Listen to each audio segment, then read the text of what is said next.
அன்பான குழந்தைகளே, இன்னைக்கு நாம ஒரு சுவாரஸ்யமான சிரிப்பு கதைய கேட்க போகிறோம். ஒரு அழகான அமைதியான கிராமத்துல சிறுமி பொன்மணி மகிழ்ச்சியா வாழ்ந்துட்டு வந்தாங்க. அவங்க தினமும் அவங்களுடைய நண்பனான டைனோவுடன் விளையாடுவாங்க. ஒரு நாள் காலையில பொன்மணி வீட்டின் முன் அமர்ந்து இனிப்பான மாம்பழம் சாப்பிட்டு கொண்டு இருந்தாள். அப்போ மரத்துல இருந்து ஒரு சிறிய அணில் கீழே இறங்கியது. அணில் மெதுவா பொன்மணியை பார்த்தது. பொன்மணி சிரித்து கொண்டே சொன்னாள், அணிலே, உனக்கும் மாம்பழம் வேண்டுமா? அவள் ஒரு சிறிய மாம்பழ துண்டை காட்டினாள். அணில்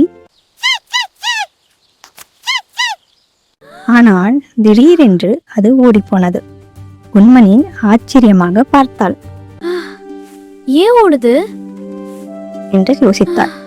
சில நிமிடங்கள் கழித்து அந்த அணில் மீண்டும் வந்தது.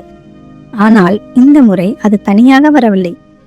அதன் பின்னால் இன்னும் 3 அணில்கள் வந்தன.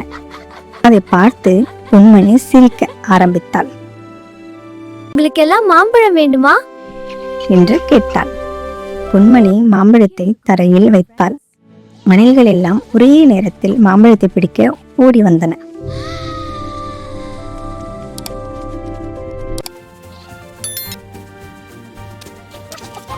ஒரு அணில் வழுக்கி விழுந்தது. மற்றொரு அணில் அதன் மேலே ஏறி இறங்கியது. அந்த காட்சி மிகவும் வேடிக்கையாக இருந்தது. அப்பொழுது டைனோ அங்கு வந்தான்.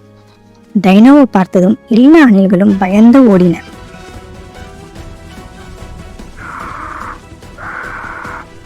ஆனால் ஒரு சிறிய அணில் மட்டும் மாம்பழத்தை பிடித்து ஓடிக்கொண்டே இருந்தது. அது மரத்தில் ஏற முயன்றது. ஆனால் மாம்பழம் மிகவும் பெரியது, அணில் மிகவும் சிறியது. திடீரென்று அணில் கீழே விழுந்தது. பொன்மணியும் டைனோவும் சிரித்தார்கள்.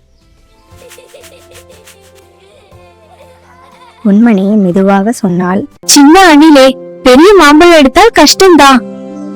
பிறகு பொன்மணி மாம்பழத்தை சிறு துண்டுகளாக வெட்டினான். இந்த முறை அணில்கள் அமைதியாக வந்து சாப்பிட்டன. அணில்கள் மகிழ்ச்சியாக கீச் கீச் என்று சத்தம் போட்டன. பொன்மணி சிரித்துக் கொண்டே சொன்னால், பகிர்ந்து சாப்பிட்டால் சந்தோஷம் அதிகம்.